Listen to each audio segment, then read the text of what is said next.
ಚಿಕ್ಕೋಡಿಯಲ್ಲಿ ಚಿಕ್ಕೋಡಿ ತಾಲೂಕಿನ ಮಾಳಿ ಸಮಾಜದ ವತಿಯಿಂದ ಜ್ಞಾನ ಜ್ಯೋತಿ ಕ್ರಾಂತಿ ಜ್ಯೋತಿ ಸಾವಿತ್ರಿಬಾಯಿ ಫುಲೆ ಅವರ 135ನೇ ಜಯಂತಿ ಉತ್ಸವ ಕಾರ್ಯಕ್ರಮ ಅದ್ದೂರಿಯಾಗಿ ಜರುಗಿತು. ಈ ಸಂದರ್ಭದಲ್ಲಿ ಸಾವಿತ್ರಿಬಾಯಿ ಫುಲೆ ಅವರ ಭಾವಚಿತ್ರಕ್ಕೆ ಪೂಜೆ ಸಲ್ಲಿಸಲಾಯಿತು. ಸಾವಿತ್ರಿಬಾಯಿ ಫುಲೆ ಪ್ರಶಸ್ತಿ ಪುರಸ್ಕೃತರಾದ ಶಿಕ್ಷಕಿ ಶ್ರೀಮತಿ ಸರೋಜಿನಿ ಕುಂದರ್ಗಿ ಮಾತನಾಡಿ, ಜ್ಞಾನದ ಅಕ್ಷರ ಕ್ರಾಂತಿಯನ್ನು ನಮ್ಮ ದೇಶಕ್ಕೆ ತರಲು ಸಾವಿತ್ರಿಬಾಯಿ ಫುಲೆ ಅವರು ತಮ್ಮ ಪತಿಯೊಂದಿಗೆ ಪಡೆದ ಕಷ್ಟ ಕಾರ್ಪಣ್ಯಗಳ ಕುರಿತು ಹೇಳಿದರು. ತಮ್ಮ ಶಿಕ್ಷಣ ವೃತ್ತಿಯಲ್ಲಿ ಬಡ ವಿದ್ಯಾರ್ಥಿಗಳಿಗೆ ತಾವು ಸಹಕಾರ ಮಾಡುತ್ತಿರುವುದನ್ನು ಸಾಕ್ಷಿಯಾಗಿ ವಿವರಿಸಿದ್ದರು. ಸರ್ಕಾರಿ ಶಾಲೆಯ ಮುಖ್ಯೋಪಾಧ್ಯಾಯ ಶ್ರೀಮತಿ ಕಾವೇರಿ ಹಿಪ್ಪರಗಿ ಪಾಟೀಲ್ ಮಾತನಾಡಿ, ಸಾವಿತ್ರಿಬಾಯಿ ಫುಲೆಯವರು ಮಾಡಿದ ಶಿಕ್ಷಣ ಕ್ರಾಂತಿಯಿಂದ ಇವತ್ತು ನಮ್ಮಂತಹ ಮಹಿಳೆಯರು ವಿದ್ಯಾವಂತರಾಗಿದ್ದಾರೆ.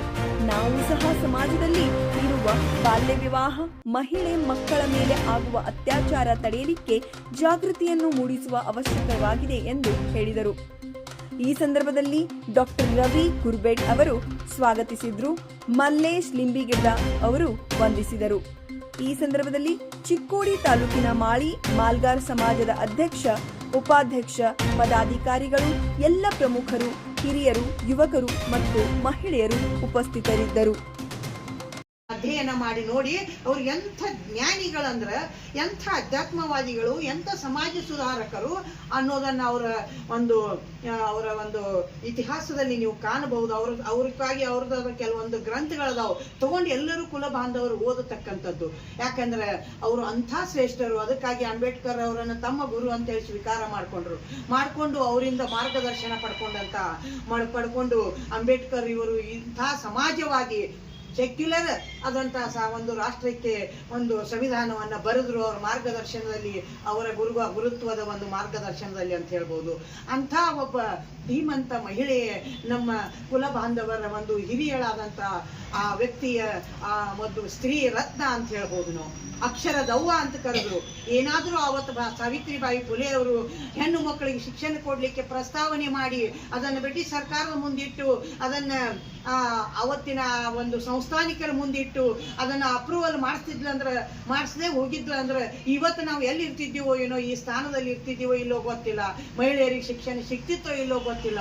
ಕೇವಲ ಒಂದೇ ಕುಲಕ್ಕೆ ಅಥವಾ ಒಂದೇ ಜಾತಿ ಭೇದ ಯಾವುದನ್ನು ಎನಿಸದೆ ಮಹಿಳೆಯರ ಉದ್ಧಾರಕ್ಕಾಗಿ, ಅನಾಥರ ಉದ್ಧಾರಕ್ಕಾಗಿ, ಅಸ್ಪೃಶ್ಯರ ಉದ್ಧಾರಕ್ಕಾಗಿ, ದೀನದಲಿತರ ಉದ್ಧಾರಕ್ಕಾಗಿ ದುಡಿದಂತ ಒಬ್ಬ ಮಹಿಳೆ, ದಿಟ್ಟ ಧೀಮಂತ ಮಹಿಳೆ ಅವತ್ತಿನ ಕಟು ಸಮಾಜವನ್ನು ಎದುರು ಹಾಕೊಂಡು, ಅವತ್ತಿನ ಬಂಧನಗಳನ್ನು ಎದುರು ಹಾಕೊಂಡು, ಆ ಬಂಧನವನ್ನ ಭೇದಿಸಿ ಅವತ್ತು ಸಾಧನೆಗೈದು ಬ್ರಿಟಿಷ್ ಸರ್ಕಾರದಿಂದ ಒಪ್ಪಿಗೆಯನ್ನು ಪಡೆದು ಪ್ರಶಸ್ತಿಯನ್ನು ಪಡೆದಂತ ಒಬ್ಬ ಹಿರಿಯ ಮಹಿಳೆಯವಳು. ಅಂಥ ಒಬ್ಬ ಮಹಿಳೆಯ ಜನ್ಮದಿನವನ್ನು ಇವತ್ತು ಮಾಡ್ತೀವಿ ಅಂತಂದ್ರೆ ನಮ್ಮ ಹೃದಯ ತುಂಬಿ ಬರ್ತದೆ. ಮಹಿಳೆಯೇ ಈ ಸಮಾಜಕ್ಕೆ ಸ್ವಾಸ್ಥ್ಯವನ್ನು ಕೊಡ್ತಕ್ಕಂಥ, ಮಹಿಳೆಯೇ ಈ ಸಮಾಜಕ್ಕೆ ಸ್ಫೂರ್ತಿಯನ್ನು ಕೊಡ್ತಕ್ಕಂಥ, ಯಾವ ರೀತಿ ತಾಯಿ ಆ ರೀತಿ ಮಗು ಅಂತ ಒಂದು ಗಾದೆ ಮಾತಿದೆ. ಒಂದು ಸಮಾಜ ಸುಂದರವಾಗಿರ್ಬೇಕು ಅಂತಂದ್ರೆ, ಒಂದು ಸಮಾಜ ಸದೃಢವಾಗಿ ಬೆಳಿಬೇಕು ಅಂತಂದ್ರೆ, ಒಂದು ಸಮಾಜ ಶಿಕ್ಷಣಸ್ಥ ಸಮಾಜ ಆಗ್ಬೇಕು ಅಂತಂದ್ರೆ, ಒಂದು ಸಮಾಜ ಜಗತ್ತಿಗೆ ಮಾದರಿ ಆಗ್ಬೇಕು, ಜಗತ್ತಿಗೆ ಗುರುವಾಗಬೇಕು ನಮ್ಮ ದೇಶ ಅಂತಂದ್ರೆ ನಮ್ಮಲ್ಲಿ ತಾಯಿಯರು ಸುಶಿಕ್ಷಿತರಾಗಿರ್ಬೇಕು, ಜೊತೆಗೆ ಚಾರಿತ್ರ್ಯವಂತರಾಗಿರ್ಬೇಕು, ಜೊತೆಗೆ ಧೈರ್ಯವಂತರಾಗಿರ್ಬೇಕು. ನಮ್ಮ ವೃತ್ತಿ ಇದೆ, ನಾವು ಭೂಮಿ ತಾಯಿಗೆ ಶರಣೊಡ್ಡಿ ಬದುಕ್ತಕ್ಕಂಥ ಕುಲ ನಮ್ದು. ಶರಣೊಡ್ಡಿ ಭೂಮಿ ತಾಯಿಯಲ್ಲಿ ಮಣ್ಣಲ್ಲಿ ಮಣ್ಣಾಗಿ ದುಡಿದು ಭೂಮಿ ತಾಯಿಯನ್ನ ನಾವು ಪರಿಶುದ್ಧವಾಗಿಟ್ಟುಕೊಂಡು ಭೂಮಿ ತಾಯಿಯಿಂದ ಬೆಳೆದು ಜಗತ್ತಿಗೆ ಅನ್ನ ಹಾಕ್ತಕ್ಕಂಥ ನಮ್ಮ ವೃತ್ತಿ. ಆ ವೃತ್ತಿಯಲ್ಲಿ ಹುಟ್ಟಿದಂತ ನಾವೆಲ್ಲ ಅದನ್ನು ಪೂಜಿಸುತ್ತಾ ಈ ಒಂದು ಮಾರ್ಗದರ್ಶನದಲ್ಲಿ ಸಾವಿತ್ರಿಬಾಯಿ ಫುಲೆ ಅವರು ಹೇಳಿದಂತ ಮಾರ್ಗದರ್ಶನದಲ್ಲಿ ಅನಾಥ ಮಗುವನ್ನೇ ದತ್ತಕ್ಕೆ ತಗೊಂಡ್ರು. ಎಷ್ಟೋ ಹೆಣ್ಣು ಮಕ್ಕಳು ಅವತ್ತಿನ ಬ್ರಿಟಿಷ್ ಪದ್ಧತಿಯಲ್ಲಿ, ಅವತ್ತಿನ ಕಟು ಸಮಾಜದಲ್ಲಿ ನಿರ್ಗತಿಕರಾಗಿದ್ರು. ಯಾವುದೋ ತಪ್ಪಿನಿಂದ ಗರ್ಭಿಣಿಯರಾಗಿ ಸಮಾಜ ಕರ್ಕೋಲಾರದೆ ಒದ್ದಾಡ್ತಾ ಇದ್ರು. ಮನೆಯವರು ಕರ್ಕೋದಿಲ್ಲ, ಸಮಾಜದವರು ಕರ್ಕೋತಾ ಇರ್ಲಿಲ್ಲ. ಅಂತ ಒದ್ದಾಡ್ತಕ್ಕಂಥ ಹೆಣ್ಣು ಮಕ್ಕಳನ್ನು ಕರೆದು ಹೆರಿಗೆ ಮಾಡಿ ಆ ಮಕ್ಕಳನ್ನು ಸಾಕಿ ಆ ಮಕ್ಕಳಿಗೆ ವಿದ್ಯಾ ಕೊಟ್ಟು ಸಮಾಜಕ್ಕೆ ಒಂದು ಮುಕ್ತ ಮಾರ್ಗವನ್ನು ಕೊಟ್ಟಂತ, ಕಣ್ಣು ತೆರೆದು ನೋಡಿಸಿ ಸಮಾಜಕ್ಕೆ ಎರಡು ಕಣ್ಣುಗಳು ಅಂತ ಹೇಳ್ಬೋದು ನಾವು ಸಾವಿತ್ರಿಬಾಯಿ ಫುಲೆ ಮತ್ತು ಮತ್ತು ಜ್ಯೋತಿಬಾ ಫುಲೆ ಇವರನ್ನು ನಾವು ಅದಕ್ಕಾಗಿ ಎಲ್ಲ ನನ್ನ ಹಿರಿಯರಲ್ಲಿ ನಾನು ಪ್ರಾರ್ಥಿಸ್ತೇನೆ. ಪ್ರತಿ ಒಂದು ಮಗುವಿಗೆ, ಹೆಣ್ಣು ಮಗುವಿಗೆ, ಅದರಲ್ಲಿಯೂ ಕೂಡ ನಿಮ್ಮಲ್ಲಿ ಇರ್ತಕ್ಕಂಥ ನಮ್ಮಲ್ಲಿ ಎಲ್ಲರೂ ಬಡವರೇ, ನಾವು ಎಲ್ಲರೂ ಆರ್ಥಿಕವಾಗಿ ಹಿಂದುಳಿದವರೇ ಇದ್ದೀವಿ. ಅಂಥ ಒಂದು ಸಮಾಜ ನಮ್ಮದು. ಆದರೂ ಕೂಡ ನೀವು ಶಿಕ್ಷಣಕ್ಕೆ ಮುಂದಡಿ ಇಟ್ಟು ಶಿಕ್ಷಣಕ್ಕೆ ಹೆಚ್ಚಿನ ಒಂದು ಪ್ರೋತ್ಸಾಹ ಕೊಟ್ಟು ನೀವು ಏನಾದರೂ ಮಹಿಳೆಯರಿಗೆ ಒಂದು ಸ್ಥಾನಮಾನ ಕೊಟ್ಟಿದ್ದೆ ಆದ್ರೆ ಇವತ್ತು ಸಾವಿರ ಹುಟ್ಟಿಸಿಕೊಳ್ಳಬಹುದು, ಕಾಣಬಹುದು ಅಂತಕ್ಕಂಥ ಒಂದು ಮಾತನ್ನ ಹೇಳ ಸಮಾಜದ ಒಂದು ಶ್ರೇಷ್ಠವಾದಂಥ ಸಮಾಜ ಸೇವಕಿಯಾದಂಥ ಬ್ರಿಟಿಷ್ ಸರ್ಕಾರದಿಂದ ಆದರ್ಶ ಶಿಕ್ಷಕಿ ಅಂತಕ್ಕಂಥ ಒಂದು ಬಿರುದಿಗೆ ಪಾತ್ರರಾದಂಥ ಸಾವಿತ್ರಿಬಾಯಿ ಫುಲೆಯವರ ಬಗ್ಗೆ ನೀವೆಲ್ಲರೂ ತಿಳ್ಕೊಂಡಿದ್ದೀರಿ. ನಮ್ಮ ಕುಲ ಬಾಂಧವರು ಅವರ ಜನ್ಮದಿನದ ನಿಮಿತ್ತವಾಗಿ ಇವತ್ತು ಅವರು ಹಿಂದುಳಿದ ಸಮಾಜದಲ್ಲಿ ಹುಟ್ಟಿಯು ಅತಿ ಕಡು ಬಡತನದಲ್ಲಿ ಇದ್ರೂ ಕೂಡ ಸಮಾಜದ ಆವತ್ತಿನ ಕಠೋರವಾದಂಥ ಪರಿಸ್ಥಿತಿಯಲ್ಲಿ, ಜಾತಿ ವ್ಯವಸ್ಥೆಯಲ್ಲಿ, ಅಸ್ಪೃಶ್ಯತೆ ವ್ಯವಸ್ಥೆಯಲ್ಲಿ, ಮಹಿಳೆಯರಿಗೆ ಸ್ಥಾನಮಾನ ಇಲ್ಲದಂಥ ವ್ಯವಸ್ಥೆಯಲ್ಲಿ ಮಹಿಳಾ ಸ್ವಾತಂತ್ರ್ಯಕ್ಕೆ ಧಕ್ಕೆಗಳಿದ್ದು ಅವತ್ತಿನ ಕಾಲದಲ್ಲಿ ಅನೇಕ ಅಂಧಕಾರಗಳನ್ನ ಸಮಾಜ ಆಚರಣೆಯಲ್ಲಿ ಇಟ್ಟುಕೊಂಡಿತ್ತು.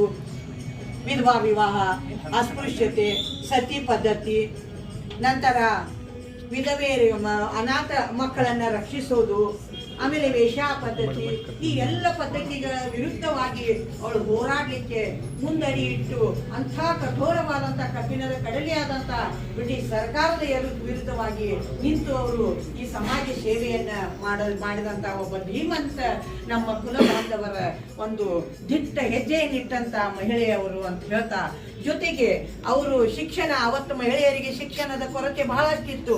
ಮಹಿಳೆಯನ್ನ ಕೇವಲ ಮನೆಯ ಮಧ್ಯದಲ್ಲಿ ಮಕ್ಕಳನ್ನ ಹೆರುವ ಯಂತ್ರ ಅಂತ ತಿಳಿದು ಕೇವಲ ಮನೆ ಮಾಡಿ ಅಡಿಗೆ ಮಾಡಿ ಮನೆಯನ್ನ ಸಂಭಾಳಿಸ್ತಕ್ಕಂಥ ಒಬ್ಬ ಗೃಹಿಣಿಯಾಗಿರ್ತಕ್ಕಂಥ ಸ್ಥಾನ ಮಾತ್ರ ಅವತ್ತು ಮಹಿಳೆಯರಿಗಿತ್ತು. ವೇದನು ಹಾಗೆ ಹೇಳಿತ್ತು, ನ ಸ್ತ್ರೀ ಸ್ವಾತಂತ್ರ್ಯ ಮಾರಹತಿ ಅಂತಕ್ಕಂಥ ಮಾತನ್ನ.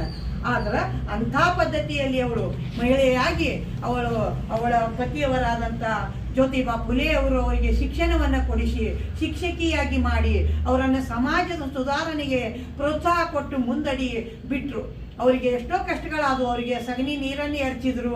ಆಮೇಲೆ ಅವರಿಗೆ ಶಾಲೆ ತೆಗೆದಾಗ ಎಷ್ಟೋ ಜನ ದಾಂಡಿಗರು ಬಂದು ಗುಂಡಾಟಿಕೆ ಮಾಡಿದ್ರು, ಹೆದರಿಕೆ ಹಾಕಿದ್ರು. ಇದು ಎಲ್ಲವನ್ನು ಎದುರಿಸಿದ್ರು ಅವರು. ಫುಲೆ ಅವ್ರಿಗೆ ಹೇಳಿದ್ರಂತ, ನೋಡ್ರಿ ಈ ರೀತಿ ಎಲ್ಲ ನನ್ನ ಮೈ ಎಲ್ಲ ಸಗಣಿ ಎರಿಚರ ಅಡಿ ಮಾಡ್ಯಾರ, ಹೆಂಗೆ ಮಾಡಲಿ ಅಂತ. ಇನ್ನೊಂದು ಸೀರೆ ಬ್ಯಾಗ್ನಾಗ ಇಟ್ಕೊಂಡು ಹೋಗಿ ಅಲ್ಲಿ ನೀ ಸೀರೆ ಬದಲಾಯಿಸಿ ನೀ ಶಿಕ್ಷಣ ಕಲಿಸ ಅಂತ ಹೇಳಿದ್ರಂತ. ಇಂಥ ಒಂದು ಪರಿಸ್ಥಿತಿಯನ್ನು ಎದುರಿಸಿ ಅವರು ಗಂಡ ಹೆಂಡರು ಕೂಡಿ ಸಮಾಜ ಸೇವೆಯನ್ನು ಮಾಡಿ ಈ ಸಮಾಜಕ್ಕೆ ಅಂಬೇಡ್ಕರರು ಕೂಡ ಫುಲೆಯವರನ್ನು ನೀವು ಅಂಬೇಡ್ಕರನ್ನು ಸೂಕ್ಷ್ಮವಾಗಿ ಫುಲೆಯವರನ್ನು ಅಧ್ಯಯನ ಮಾಡಿ ನೋಡಿ ಅವ್ರು ಎಂಥ ಜ್ಞಾನಿಗಳಂದ್ರೆ, ಎಂಥ ಅಧ್ಯಾತ್ಮವಾದಿಗಳು, ಎಂಥ ಸಮಾಜ ಸುಧಾರಕರು ಅನ್ನೋದನ್ನು ಅವರ ಒಂದು ಇತಿಹಾಸದಲ್ಲಿ ನೀವು ಕಾಣಬಹುದು. ಅವ್ರಿಗಾಗಿ ಅವ್ರದ್ದು ಕೆಲವೊಂದು ಗ್ರಂಥಗಳದಾವು, ತಗೊಂಡು ಎಲ್ಲರೂ ಕುಲ ಬಾಂಧವರು ಓದತಕ್ಕಂಥದ್ದು. ಯಾಕಂದ್ರೆ ಅವರು ಅಂಥ ಶ್ರೇಷ್ಠರು. ಅದಕ್ಕಾಗಿ ಅಂಬೇಡ್ಕರ್ ಅವರನ್ನು ತಮ್ಮ ಗುರು ಅಂತೇಳಿ ಸ್ವೀಕಾರ ಮಾಡಿಕೊಂಡು ಅವರಿಂದ ಮಾರ್ಗದರ್ಶನ ಪಡ್ಕೊಂಡು ಅಂಬೇಡ್ಕರ್ ಇವರು ಇಂಥ ಸಮಾಜವಾದಿ ಸೆಕ್ಯುಲರ್ ಆದಂತಹ ಒಂದು ರಾಷ್ಟ್ರಕ್ಕೆ. ಎಲ್ಲರಿಗೂ ಬೆಳಗಿನ ಶುಭೋದಯ ಹಾಗೂ ಅಕ್ಷರದ ಅವ್ವ ಸಾವಿತ್ರಿಬಾಯಿ ಫುಲೆ ಜಯಂತಿಯ ಶುಭಾಶಯಗಳು. ಇಂದು ನಾವು ಎಲ್ಲ ಕಡೆಗಳು ಸರ್ಕಾರಿ ಶಾಲೆಗಳಲ್ಲಿ ಆಗಲಿ ಅಥವಾ ಸರ್ಕಾರಿ ಕಚೇರಿಗಳಲ್ಲಾಗಲಿ ಅಥವಾ ನಮ್ಮ ವೈಯಕ್ತಿಕ ಕಚೇರಿಗಳಲ್ಲಾಗಲಿ ಇವತ್ತು ಅತ್ಯಂತ ಹುರುಪಿನಿಂದ ನಾವು ಸಾವಿತ್ರಿಬಾಯಿ ಫುಲೆ ಜಯಂತಿಯನ್ನು ಮಾಡ್ತಾ ಇದ್ದೀವಿ. ಕಾರಣ ಏನಪ್ಪಾ ಅಂತಂದ್ರೆ ಶಿಕ್ಷಣ ಬಹಳ ಮುಖ್ಯವಾದಂಥದ್ದು. ಈ ಶಿಕ್ಷಣವನ್ನ ಸ್ತ್ರೀಯರಿಗೆ ಕೊಡ್ಬೇಕಂತ ಹೇಳಿ ಮೊಟ್ಟ ಮೊದಲ ಹೆಜ್ಜೆ ಇಟ್ಟವರೇ ಯಾರಪ್ಪ ಅಂತಂದ್ರೆ ಅಕ್ಷರದ ಅವ್ವ ಅಂತ ಕರ್ಸ್ಕೊಂಡಂತ ಸಾವಿತ್ರಿಬಾಯಿ ಫುಲೆ ಅವರು. ಸಾವಿತ್ರಿಬಾಯಿ ಫುಲೆ ಅವರು 1831ರಲ್ಲಿ ಅಂದ್ರೆ ನಮಗೆ ಸ್ವತಂತ್ರ ಸಿಗುವಕ್ಕಿಂತ 100 ವರ್ಷಗಳ ಹಿಂದೆ ಜನ್ಮವನ್ನ ತಾಳ್ತಾರೆ. ಮಹಾರಾಷ್ಟ್ರದಲ್ಲಿ ಜನ್ಮವನ್ನ ತಾಳಿದಂತ ಸಾವಿತ್ರಿಬಾಯಿ ಫುಲೆ ಅವರು 9ನೇ ವರ್ಷದಲ್ಲಿ ಅವರಿಗೆ ಮದುವೆ ಯೋಗ ಕೂಡಿ ಬರ್ತದೆ. ಯಾಕಂತಂದ್ರೆ ನಮ್ಗೆ ಗೊತ್ತಿದೆ, ಬಾಲ್ಯ ವಿವಾಹ ಪದ್ಧತಿ ನಮ್ಮಲ್ಲಿ ಬಹಳ ಒಳಹೊಕ್ಕಿತ್ತು. ಅಂತ ಒಂದು ಸಂದರ್ಭದಲ್ಲಿ ಜ್ಯೋತಿಬಾ ಫುಲೆ ಅವರಿಗೆ ಕೇವಲ 13 ವರ್ಷ ಹಾಗೂ ಸಾವಿತ್ರಿಬಾಯಿ ಫುಲೆ ಅವರಿಗೆ 9 ವರ್ಷದಲ್ಲಿ ಇವರಿಗೆ ವಿವಾಹವಾಗ್ತದೆ. ವಿವಾಹವಾದಂಥ ಸಂದರ್ಭದಲ್ಲಿ ಅಕ್ಷರದ ಅವ್ವ ಬಹಳ ಚಿಕ್ಕ ವಯಸ್ಸಿನಲ್ಲಿ ಗಂಡನ ಮನೆಗೆ ಬಂದಾಗ, ಆಗಿನ ಕಾಲ ಹಾಗಿತ್ತು, ಕಳಿಸ್ತಾ ಇದ್ರು. ಬಂದಾಗ ಜ್ಯೋತಿಬಾ ಫುಲೆ ಅವಳ ಮುಗ್ಧತನವನ್ನ ನೋಡಿ, ಅವಳಲ್ಲಿ ಇರ್ತಕ್ಕಂಥ ಚಾಣಾಕ್ಷತನವನ್ನ ನೋಡಿ ಇವಳಿಗೆ ನಾನು ಕೂಡ ಏನ್ ಮಾಡ್ಬೇಕು, ವಿದ್ಯಾಭ್ಯಾಸವನ್ನ ಕಲಿಸಬೇಕು, ಒಬ್ಬ ಹೆಣ್ಣು ಮಗಳಿಗೆ ವಿದ್ಯಾಭ್ಯಾಸವನ್ನ ಕಲಿಸ್ಬೇಕಂತ ಒಂದು ಗುರಿಯನ್ನ ಇಟ್ಕೊಂಡಂತ ಜ್ಯೋತಿಬಾ ಫುಲೆ ಅವರು ಸಾವಿತ್ರಿಯವರಿಗೆ ಅಕ್ಷರದ ಅಭ್ಯಾಸವನ್ನ ಮಾಡಿಸ್ತಾರೆ. ಮೊಟ್ಟ ಮೊದಲು ಮನೆಯೇ ಮೊದಲ ಪಾಠಶಾಲೆ ಎನ್ನುವಂತೆ ಜ್ಯೋತಿಬಾ ಫುಲೆ ಅವರು ತಮ್ಮ ಮನೆಯಿಂದಲೇ ಒಂದು ಹೆಣ್ಣು ಮಗಳಿಗೆ ಅಕ್ಷರದ ಅಭ್ಯಾಸವನ್ನ ಮಾಡಿಸಿದಾಗ ಅವಳು ಮುಂದೆ ತನ್ನ ಅಭ್ಯಾಸವನ್ನ ಮುಂದುವರಿಸಿ ಉನ್ನತ ಶಿಕ್ಷಣವನ್ನ ಪಡೆದು ಶಿಕ್ಷಕಿಯ ತರಬೇತಿಯನ್ನ ಪಡೆದುಕೊಳ್ತಾರೆ. ಈಗ ನಾವೆಲ್ಲರೂ ಈಗಿನ ಕಾಲದಲ್ಲಿ ನಾವು TCH ಅಂತ ಹೇಳಿ ಮಾಡ್ತೀವಿ, D.Ed ಅಂತ ಹೇಳಿ ಮಾಡ್ತೀವಿ, B.Ed ಅಂತ ಹೇಳಿ ಮಾಡ್ತೀವಿ. ಒಂದು ಕೋರ್ಸ್ ಅನ್ನ ಮಾಡಿದಾಗ ನಾವು ಅರ್ಹತೆಯನ್ನ ಪಡ್ಕೊಳ್ತೀವಿ ಶಿಕ್ಷಕರಾಗುವುದನ್ನ. ಆ ಕಾಲದಲ್ಲಿ ಶಿಕ್ಷಕರಿಗೆ ತರಬೇತಿಯೂ ಕೂಡ ಇತ್ತು. ಅಲ್ಲಿ ಒಬ್ಬ ಮುಸ್ಲಿಂ ಹೆಣ್ಣು ಮಗಳಿಂದ ಅವ್ರು ಏನ್ ಮಾಡ್ತಾರಪ್ಪ ಅಂತಂದ್ರೆ ಈ ಶಿಕ್ಷಕಿಯರ ತರಬೇತಿಯನ್ನ NTC ಅಂತಕ್ಕಂಥ ಒಂದು ತರಬೇತಿಯನ್ನ ಪಡೆದುಕೊಂಡು ತನ್ನ ಮನೆಯಲ್ಲಿ ತನ್ನ ಆಜುಬಾಜು ಇದ್ದಂತ ಮಕ್ಕಳನ್ನ ತೆಗೆದುಕೊಂಡು ಹೆಣ್ಣು ಮಕ್ಕಳಿಗೆ ಸ್ಪೆಷಲ್ ಆಗಿ ಹೆಣ್ಣು ಮಕ್ಕಳಿಗೆ ತಮ್ಮ ವಿದ್ಯಾಭ್ಯಾಸವನ್ನ ಮುಂದುವರಿಸ್ತಾರೆ. ಮುಂದೆ ಹೋದಂತೆ ಜನ ಕಳ್ಸೋದಿಲ್ರಿ. ಯಾಕಂದ್ರೆ ಆಗಿನ ಸಮಾಜ ಏನಂತಂದ್ರೆ ಮೇಡಮ್ ಹೇಳಿದಾಗ ನಾವು 4 ಗೋಡೆಗಳ ಮಧ್ಯೆ ಮಾತ್ರ ನಾವು ಹೆಣ್ಮಕ್ಳು ಇರ್ತಾ ಇದ್ವಿ, ನಮ್ಗೆ ಯಾವುದೇ ಸ್ವಾತಂತ್ರ್ಯ ಇದ್ದಿದ್ದಿಲ್ಲ. ಆಗ ಅವ್ರು ಏನ್ ಮಾಡ್ತಾರ, ಪ್ರತಿ ಮನೆಗೆ ಹೋಗಿ ಏನ್ ಮಾಡ್ತಾರೆ, ಬಾಗ್ಲ ಬಡದು ನಿಮ್ ಹೆಣ್ಮಕ್ಳನ್ನ ಕಳಿಸ್ರಿ, ವಿದ್ಯಾವಂತರನ್ನಾಗಿ ಮಾಡ್ಸೋಣ, ನಮ್ಮ ದೇಶದ ಪ್ರಗತಿಯನ್ನ ಮಾಡೋಣ. ಯಾಕಂದ್ರೆ ಆಗಿನ ಕಾಲ ನಾವು ರಾಜರ ಆಳ್ವಿಕೆಯಲ್ಲಿ ಇದ್ದಂತ ಕಾಲ. ಸ್ವತಂತ್ರ ಹೋರಾಟಗಾರರು ಕೂಡ ಜ್ಯೋತಿಬಾ ಫುಲೆ ಅವರು ಕೂಡ ತನ್ನ ಹೆಂಡತಿಯಾದಂತ ಸಾವಿತ್ರಿ ಅವ್ರಿಗೆ ಏನ್ ಹೇಳ್ತಾರಪ್ಪ ಅಂದ್ರ, ನೀವು ಮನೆಗೆ ಹೋಗಿ ವಿದ್ಯೆಯನ್ನ ದಾನ ಮಾಡಿ ಬರ್ರಿ. ಈಗಿನ ಕಾಲಕ್ಕೂ ಆಗಿನ ಕಾಲಕ್ಕೂ ಬಹಳ ವ್ಯತ್ಯಾಸ ಇದೆ. ಯಾಕಂತಂದ್ರೆ ಅವಾಗ ಶಿಕ್ಷಕರು ಮನೆಗೆ ಹೋಗಿ ಮಕ್ಕಳನ್ನ ಕರ್ಕೊಂಡು ಬಂದು ವಿದ್ಯಾಭ್ಯಾಸವನ್ನ ಮಾಡಿಸ್ತಾ ಇದ್ರು. ಮೇಡಮ್ ಹೇಳಿದಾಗ ಬಹಳ ಕಷ್ಟದ ಅನುಭವಗಳನ್ನ ಸಾವಿತ್ರಿಬಾಯಿ ನಾವು ಕಂಡಿಲ್ಲ. ಕೇವಲ ಇತಿಹಾಸವನ್ನ ಓದ್ತಾ ಇದ್ದೀವಿ, ಇತಿಹಾಸವನ್ನ ಓದಿ ತಿಳ್ಕೊತಾ ಇದ್ದೀವಿ. ಬಟ್ ಅನುಭವಿಸಿದಂತ ಅವರ ಪರಿಸ್ಥಿತಿ ಹಾಗಾಗಿರ್ಬೋದು ಅಂತ ಊಹಿಸಿಕೊಳ್ಳಲು ನಮ್ಗೆ ಸಾಧ್ಯತೆ. ಅವರಿಗೆ ರಾಡಿ ನೀರ್ ಏರಿಸ್ತಾರ, ಸಗಣಿ ಏರಿಸ್ತಾರ, ಸಮಾಜಘಾತಕ ಕೆಲಸ ಮಾಡಾಕ್ತಾಳ ಅಂತ ಹೇಳಿ ಅಪವಾದಗಳನ್ನ ಕೊಡ್ತಾರ, ಏನೇನೋ ಕೆಟ್ಟ ಹೆಸರನ್ನ ಕೊಡ್ತಾರ. ಆದ್ರೂ ಕೂಡ ಅವಳು ಏನ್ ಮಾಡ್ತಾಳೆ, ಎದಕ್ಕೂ ಹಿಂಜರಿಯದೆ. ಯಾಕಂತಂದ್ರ ಅವಳಿಗೆ ಯಾರು ಸಪೋರ್ಟ್ ಇತ್ತಪ್ಪ ಅಂದ್ರೆ ಗಂಡನಾದಂತ ಜ್ಯೋತಿಬಾ ಫುಲೆ ಅವರ ಸಪೋರ್ಟ್ ಇರೋದ್ರಿಂದ ಮನೆಗೆ ಹೋಗಿ ಮಕ್ಕಳನ್ನ ಕರೆದು ತಂದು ಅವರಿಗೆ ವಿದ್ಯೆಯನ್ನ ಕೊಟ್ಟು ಒಂದು ಉತ್ತಮ ಸಮಾಜವನ್ನ ನಿರ್ಮಾಣ ಮಾಡುವಲ್ಲಿ ಹಾಗೂ ಈಗಿನ ಕಾಲದಲ್ಲಿ ನಾವೆಲ್ಲರೂ ಶಿಕ್ಷಕರು ಅಥವಾ ನಾವೆಲ್ಲ ಹೆಣ್ಣು ಮಕ್ಕಳು ಒಂದು ವೇದಿಕೆಯಲ್ಲಿ ಬಂದು ನಿಮ್ಮ ಜೊತೆಗೆ ನಾವು ವೇದಿಕೆಯನ್ನ ಹಂಚಿಕೊಂಡು ಮಾತನಾಡ್ತಾ ಇದೀವಪ್ಪ ಅಂತಂದ್ರೆ ಇದಕ್ಕೆ ನಮಗ್ ಗುರು ಯಾರಪ್ಪ ಅಂತಂದ್ರ ಅಕ್ಷರದ ಅವ್ವ ಸಾವಿತ್ರಿಬಾಯಿ ಫುಲೆ ಅವರಂತ ಹೇಳ್ತಾ ಅವರಿಗೆ ಮತ್ತೊಮ್ಮೆ ಎಲ್ಲರ ಪರವಾಗಿ ನಮನಗಳನ್ನು ಸಲ್ಲಿಸ್ತಾ ತಾವು ಕೂಡ ತಮ್ಮ ಹೆಣ್ಣು ಮಕ್ಕಳ ತಮ್ಮ ಆಜುಬಾಜುಗೆಲ್ಲ ನಾವು ಎಜುಕೇಟೆಡ್ ಇದೀವಿ, ನಮ್ಮ ಹೆಣ್ಮಕ್ಳನ್ನ ಸಾಲಿ ಬಿಡ್ಸಂಗಿಲ್ಲ, ಇದೆಲ್ಲ ಓಕೆ. ಆದ್ರೆ ಇನ್ನೂ ಹಳ್ಳಿಗಳಲ್ಲಿ ಇದೆ ಸರ್, ಏನಂತಂದ್ರೆ ಬಾಲ್ಯ ವಿವಾಹ ನಡೀತಾ ಇವೆ. ಅದಕ್ಕೆ ಎಲ್ಲಿ ನಿಮಗೆ ಗೊತ್ತಾಗುತ್ತ ಅಂತವುಗಳನ್ನ ತಡೀರಿ. ಅದನ್ನ ಮಕ್ಕಳ ಸಮಾಜ ಕಲ್ಯಾಣ ಆಫೀಸಿಗೆ ತಿಳಿಸ್ರಿ. ಅಂತವುಗಳನ್ನ ಆಘಾತಕಾರಿ ಕೆಲಸಗಳನ್ನ ಮಾಡೋದನ್ನ ನಾವು ನೀವೆಲ್ಲರೂ ಕೂಡಿ ತಡೆದು ಹೆಣ್ಣು ಮಕ್ಕಳ ಉನ್ನತ ಶಿಕ್ಷಣಕ್ಕೆ ಹೆಚ್ಚಿನ ಪ್ರೋತ್ಸಾಹ ನೀಡಿದರೆ ಮಾತ್ರ ನಾವು ಅಕ್ಷರದವಣೆಗೆ ಏನಾದ್ರೂ ಗೌರವ ಸಲ್ಲಿಸಿದಂಗ ಆಗ್ತದ. ನಾವು ನೀವೆಲ್ಲರೂ ಕೂಡ ಉತ್ತಮ ಸಮಾಜವನ್ನ ಕಟ್ಟೋಣ ಅಂತ ಹೇಳಿ ನನಗೆ ಮಾತನಾಡಲಿಕ್ಕೆ ಅವಕಾಶ ಮಾಡಿ. ತಮ್ಗೆಲ್ರಿಗೂ ತಿಳಿದಿರೋ ಹಾಗೆ ಇವತ್ತಿನ ದಿವಸ ದೇಶ ಕಂಡಿರ್ತಕ್ಕಂತಹ ಹಾಗೂ ಭಾರತದ ಮೊದಲ ಮಹಿಳಾ ಶಿಕ್ಷಕಿಯಾಗಿ ಹೊರಹೊಮ್ಮಿರತಕ್ಕಂತಹ ಮತ್ತು ಸಮಾಜದ ಮೌಢ್ಯಗಳನ್ನು ಓಡಿಸಿರ್ತಕ್ಕಂತಹ ಅಕ್ಷರದವ್ವ ಸಾವಿತ್ರಿಬಾಯಿ ಫುಲೆ ಅವರ 195ನೇ ಜಯಂತಿಗೋಸ್ಕರವಾಗಿ ಇವತ್ತಿನ ದಿವಸ ತಾವೆಲ್ಲರೂ ಆಗಮಿಸಿದಿರಿ. ಈ ಒಂದು ಸಮಾರಂಭಕ್ಕೆ ಯಾವತ್ತು ಚಿಕ್ಕೋಡಿ ತಾಲೂಕಿನ ಮಾಳಿ ಸಮಾಜದ ಅಧ್ಯಕ್ಷರು, ಉಪಾಧ್ಯಕ್ಷರು, ಖಜಾಂಚಿಗಳು, ಅದೇ ರೀತಿಯಾಗಿ ಸರ್ವ ಸದಸ್ಯರು, ಗುರು ಹಿರಿಯರು, ವಿಶೇಷವಾಗಿ ಏನಂತಂದರೆ ಮಹಿಳೆಯರು, ಅವರೆಲ್ಲರಿಗೂ ಏನಪ್ಪ ಅಂತಂದರೆ ಸಮಾಜದ ಪರವಾಗಿ ತುಂಬ ಹೃದಯದ ಒಂದು ಸ್ವಾಗತವನ್ನು ನಾನು ಈ ಸಂದರ್ಭದಲ್ಲಿ ಬಯಸ್ತಾ ಇದ್ದೀನಿ. ಅದೇ ರೀತಿಯಾಗಿ ವಿಶೇಷವಾಗಿ ಇವತ್ತಿನ ದಿವಸ ಏನಂತಂದರೆ ಪತ್ರಕರ್ತ ಸಹೋದರರು ಕೂಡ ಬಂದಿದ್ದಾರೆ. ಅವ್ರಿಗೂ ಕೂಡ ಏನಂತಂದರೆ ವಿಶೇಷವಾಗಿ ಈ ಜಯಂತಿಯ ಮೂಲಕ ಅವ್ರಿಗೂ ಕೂಡ ಸ್ವಾಗತವನ್ನು ಬಯಸ್ತಾ, ತಮಗೆಲ್ಲರಿಗೂ ತಿಳಿದಿರೋ ಹಾಗೆ ಏನು ಅಂತಂದರೆ ಇಲ್ಲಿವರೆಗೆ ಸುಮಾರು ವರ್ಷಗಳಿಂದ ನಾವು ಜಯಂತಿ ಬಂದಾಗ ಸಾವಿತ್ರಿಬಾಯಿ ಫುಲೆ ಅವರ ಜನನ ಆಗಿರ್ಬೋದು, ಹುಟ್ಟು ಆಗಿರ್ಬೋದು, ಅವರ ವಿವಾಹ ಆಗಿರ್ಬೋದು, ಎದುರಿಸಿರ್ತಕ್ಕಂಥ ಸಮಸ್ಯೆಗಳಾಗಿರ್ಬೋದು, ಹೋರಾಟ ಆಗಿರ್ಬೋದು, ಎಲ್ಲವುಗಳನ್ನು ನಾವು ಭಾಷಣ ಮಾಡ್ತಾ ಬಂದಿದ್ದೀವಿ, ತಿಳ್ಕೊಂಡಿದ್ದೀವಿ.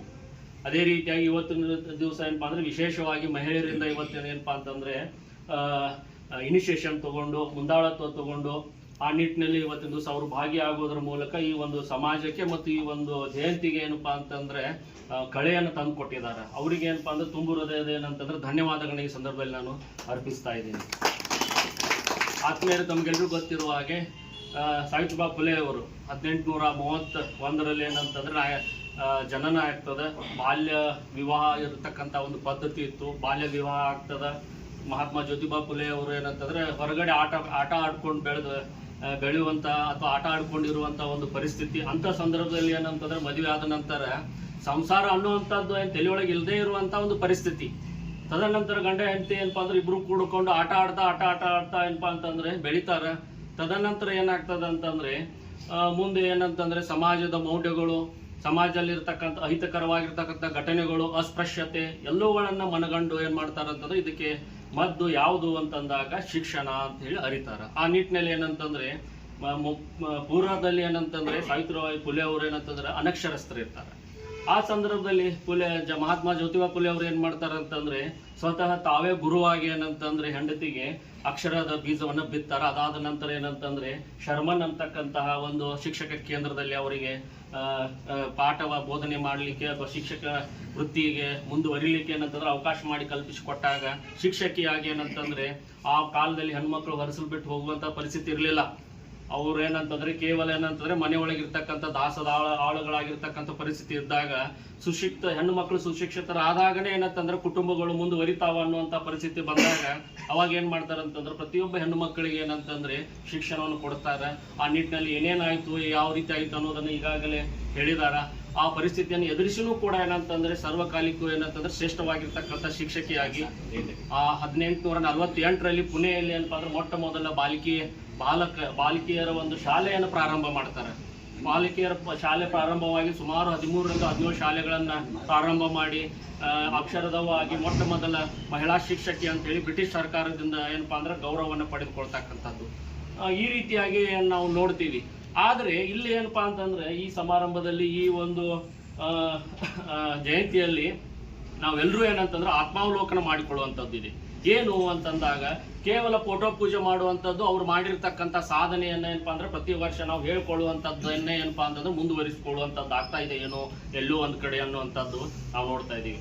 ಆದ್ರೂ ಕೂಡ ಎಷ್ಟೋ ಜನ ಏನಂತಂದ್ರೆ ತಮ್ಮ ಮಕ್ಕಳಿಗೆ, ಹೆಣ್ಣು ಮಕ್ಕಳಿಗೆ ಒಳ್ಳೆಯ ಉನ್ನತ ಶಿಕ್ಷಣವನ್ನು ಕೂಡ ತಾವು ಕೊಡಿಸ್ತಾ ಇದ್ದೀರಿ. ಅದಷ್ಟೇ ಜವಾಬ್ದಾರಿ ಅನ್ನೋಕ್ಕಿಂತಲೂ ಕೂಡ ಇವತ್ತು ನಾನು ಈ ಒಂದು ಸಮಾರಂಭ, ಈ ಒಂದು ಜಯಂತಿಯ ಮೂಲಕ ಎಲ್ಲ ಗುರು ಹಿರಿಯರ ಮೂಲಕ ಏನಂತಂದ್ರೆ ಮಹಿಳೆಯರಿಗೆ ನಾನು ಇವತ್ತಿನ ದಿವಸ ಇಲ್ಲಿ ಬಂದಿರತಕ್ಕಂಥ ಮಹಿಳೆಯರಿಗೆ ನಾನು ಏನ್ ಹೇಳ್ತಾ ಇದ್ದೀನಿ, ನಿರ್ದೇಶನವನ್ನು ಮಾಡ್ತಾ ಇದ್ದೀನಿ. ಏನಂತಂದ್ರೆ ಯಾವ ರೀತಿಯಾಗಿ ಏನಂತಂದ್ರೆ 11ನೇ ಶತಮಾನದಲ್ಲಿ ಅಕ್ಕ ಮಹಾದೇವಿ ಅವರು ಏನಂತಂದ್ರೆ ಸಮಾಜದ ಮೌಢ್ಯಗಳ ವಿರುದ್ಧ ಹೋರಾಡಿ ಏನಂತಂದ್ರೆ ಸಾಮಾಜಿಕ ಕ್ರಾಂತಿಯನ್ನ ಮಾಡಿದ್ರು.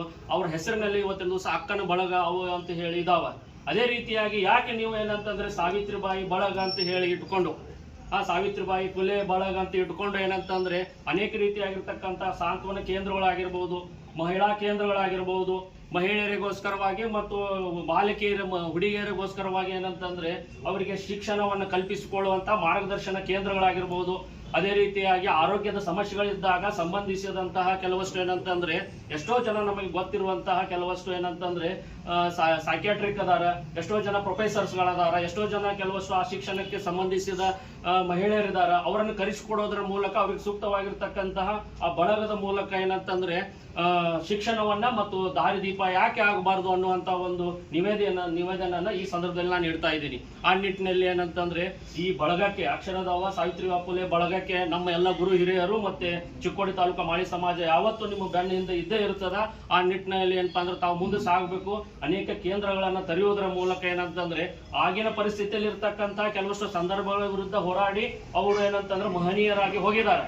ಈಗಿನ ಸಂದರ್ಭದಲ್ಲಿ ಇರ್ತಕ್ಕಂಥ ಅನೇಕ ಜಟಿಲ ಸಮಸ್ಯೆಗಳು, ಹೆಣ್ಣು ಮಕ್ಕಳ ಸಮಸ್ಯೆಗಳಾಗಿರ್ಬೋದು, ಅನೇಕ ತೊಂದರೆಗಳು, ಅವುಗಳ ವಿರುದ್ಧ ಏನಪ್ಪಾ ಅಂದ್ರೆ ಹೋರಾಡ್ಲಿಕ್ಕೆ ತಾವು ಕಂಕಣಬದ್ಧವಾಗಿ ಇರಬೇಕು. ಆ ನಿಟ್ಟಿನಲ್ಲಿ ನಾವೆಲ್ಲರೂ ಏನಪ್ಪಾ ಅಂದ್ರೆ ನಿಮಗೆ ಸದಾ ಸನ್ನದ್ಧರಾಗಿ ಇದ್ದೇ ಇರ್ತೀವಿ ಅಂತ ಹೇಳ್ತಾ ಈ ಸಂದರ್ಭದಲ್ಲಿ ಆಗಮಿಸಿರ್ತಕ್ಕಂಥ ಎಲ್ಲರಿಗೂ ಏನಪ್ಪಾ ಅಂದ್ರೆ ಹೃದಯ ಸ್ಪರ್ಶಿ ನಮಸ್ಕಾರಗಳನ್ನು ಹೇಳ್ತಾ ನನ್ನ 2 ಮಾತುಗಳಿಗೆ ವಿರಾಮ ನೀಡ್ತೀನಿ.